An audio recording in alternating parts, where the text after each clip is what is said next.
Mesdames, Messieurs, voici ce qu'écrivait Claude Alphandéry avant de mourir. Aujourd'hui, alors qu'hospitalisé, mes forces déclinent, je viens vous demander de prendre l'engagement de tout faire, partout où vous êtes, avec les moyens qui sont les vôtres, pour empêcher une nouvelle nuit noire de l'humanité. Agissez comme si vous ne pouviez pas échouer.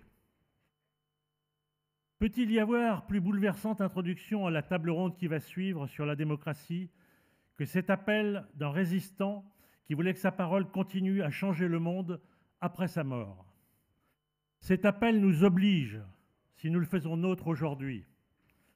Je ne pensais pas, en préparant cet hommage à la demande de Jérôme Sadier pour ce congrès, que les heures seraient aussi sombres. J'avais prévu de vous parler de l'homme délicieux qu'était Claude Alphandéry, de sa légèreté d'être, des moments formidables passés avec lui, mais l'actualité donne un autre sens à cette intervention. Car son éthique d'existence s'incarne entre deux verbes, vivre et résister, titre d'un de ses livres. Lorsqu'on rencontrait Claude Alphandéry, on recevait littéralement des paquets de vie. Dans sa 100e année, j'allais chez lui 2 ou 3 fois par semaine pour le soutenir. Et en ressortant, je comprenais qu'en fait, c'était lui qui m'avait remonté le moral. Sa jeunesse d'esprit et son goût de la vie l'amenaient sans cesse à s'intéresser au monde de demain, à écouter la société, à soutenir ce qui porte l'espérance d'un mieux vivre. Dans l'ambiance délétère, suicidaire, mortifère qui s'installe, son premier message serait sans doute de nous dire « Refusez les forces de mort, qu'elles s'attaquent à la démocratie, à la préservation de la planète ou à l'humanisme. Soyez pleinement vivants pour résister. Faites de l'ESS une pulsion de vie et particulièrement une force de renouveau de la vie démocratique. » Je suis venu, dans le contexte oppressant qui est le nôtre, parler d'un Claude Alphandéry vivant par l'exemple, vivant par l'esprit, suscitant de nouvelles espérances, de nouvelles résistances et inspirant l'avenir. Voici 4 messages pour débattre ensuite. Premier message, soyons des résistants créateurs et positifs. Face à l'inacceptable, nous avons un devoir d'agir. La résistance de 1940 à 1944 a été l'école de l'engagement, du courage, de la résilience de Claude Alphandéry. Il a souvent raconté ce qu'avait été sous le pseudonyme de 5 Mars, les maquis de la Drôme, arborant une vieille gabardine militaire sur laquelle étaient cousus ces 5 galons de lieutenant-colonel des forces françaises de l'intérieur. Il n'avait pas 20 ans. Il parlait des nuits avec ses hommes face à de terribles camions allemands blindés. Il racontait ses contacts avec Jean Moulin. Tous les engagements ultérieurs de sa vie furent marqués par un acte fondateur de résistance à la barbarie. La montée actuelle des extrêmes droites populistes l'angoissait. Il avait trop combattu pour voir revenir ses forces mortifères. Et pourtant, nous y revoilà. La mémoire des combats pour la liberté s'efface vite. Nous devons être comptables de cette mémoire. Mais nous ne sommes plus en 1940, à l'époque du STO. Alphandéry a poursuivi en temps de paix avec d'autres méthodes de résistance, reposant sur le discernement de ses refus, sur l'engagement citoyen, sur la coopération en ESS. Retenons cela, la résistance de Claude, ce n'est pas seulement dire non, dénoncer, s'indigner, c'est une résistance créatrice, symbolisée par le programme des Jours heureux de la Libération. Résister, c'est entreprendre, créer, agir. Alphandéry s'était engagé dans l'ESS parce que c'est un mode d'entreprendre pour proposer des solutions écartant la désespérance ou le renoncement. Il y a 2 ans, il impulsait à France Active la création de clubs locaux d'entrepreneurs engagés. Pour résister à la financiarisation croissante de la société, à l'économie spéculative, à une économie d'excès des inégalités, il avait occupé la Bourse de Paris en 2011 pour y tenir les premiers états généraux de l'ESS. Il avait 90 ans. Récemment, à l'âge de 100 ans, il apportait son soutien à l'opération du milliard et co-signait une brochure intitulée « Nous résistons » pour soutenir les innovateurs d'une transition juste. Acteur de l'histoire, il redoutait de plus en plus la montée des populismes démagogiques et les formes nouvelles, parfois insidieuses, de rejet de la démocratie et du vivre ensemble.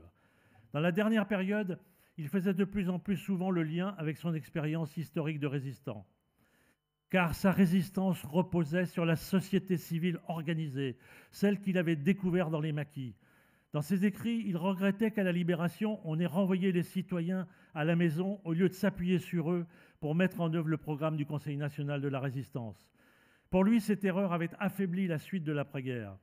Il a présidé pendant plusieurs années la commission Habitat du Plan et défendait ces lieux où se rencontrent l'État et la société civile. Plus près de nous, il soutenait dès l'origine le pacte du pouvoir de vivre, qui rassemble 61 organisations de la société civile comme lieu de résistance créatrice aux inégalités, au recul de l'état de droit, aux risques écologiques. S'il était parmi nous aujourd'hui, il appellerait au sursaut de la société civile. Avant le choc des européennes, il estimait déjà qu'une défaite de la démocratie en 2027 serait moins un point de départ qu'un point d'arrivée de défaites successives. Par exemple, les coupes unilatérales actuelles contre l'insertion par l'activité économique, pour laquelle il s'était tant battu. Par exemple, les attaques contre le monde associatif, les contrats d'engagement républicains, ou par exemple les cahiers de doléances rangés dans les placards après les Gilets jaunes. Aujourd'hui, il appellerait la société civile à peser de tout son poids dans les recompositions politiques et les propositions de transformation, car il avait l'expérience vécue que l'idéologie d'extrême droite est viscéralement hostile à une société civile organisée et surtout à une société civile libre. En cas de succès des forces antidémocratiques, dans les semaines ou les années à venir, les réseaux de la société civile, ayant entre elles des habitudes de coopération et de confiance, joueront un rôle essentiel pour de nouveaux maquis de résistance et de reconstruction. Un second message posthume de Claude Alphandéry est de nous inviter à être des coopérateurs actifs, des co-constructeurs.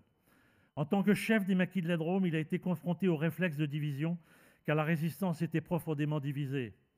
À 20 ans, il devait faire travailler ensemble des syndicalistes, des communistes, des démocrates chrétiens, des apolitiques, des socialistes.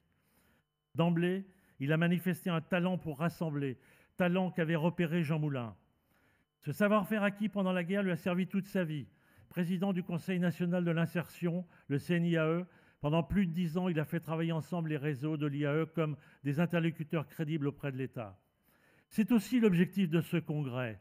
Chercher ce qui unit l'ESS davantage qu'il la divise, construire des désaccords féconds lorsqu'ils existent. Sa pratique de la coopération reposait en premier lieu sur l'écoute. Pas seulement l'écoute au sommet de la société, mais aussi à sa base. Cela lui venait des maquis. Après la mise en place du STO, le maquis de la Drôme, dont il était le chef, a vu arriver beaucoup de gens refusant le travail obligatoire.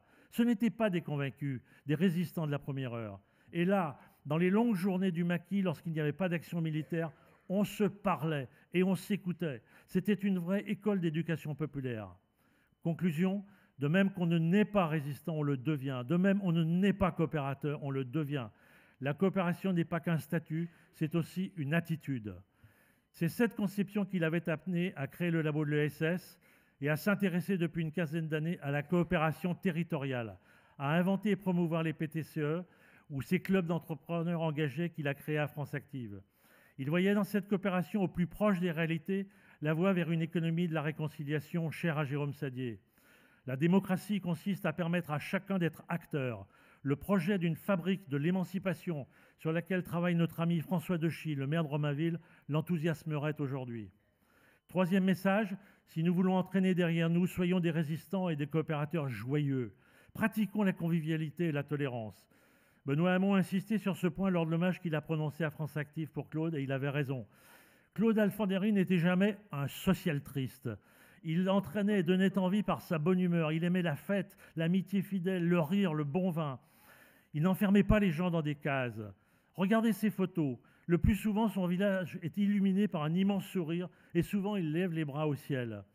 Il nous incombe d'autant plus dans les heures sombres de faire de l'ESS un pôle d'attraction, notamment en direction de la jeunesse, mais aussi en direction des 40% de nos concitoyens en grand désarroi, en cultivant la tolérance, le respect de l'autre et l'action joyeuse. Quatrième et dernier message, agissons comme si nous ne pouvions pas échouer. Claude m'a souvent parlé de l'année 1942 comme d'un trou noir. Les nazis triomphaient à l'ouest et à l'est. Pétain et Laval tenaient le pays et livraient les Juifs. Les Américains ne voulaient pas venir. Il n'y avait pas de perspective. Et pourtant, Churchill, De Gaulle et les résistants qu'ils étaient tenaient bon.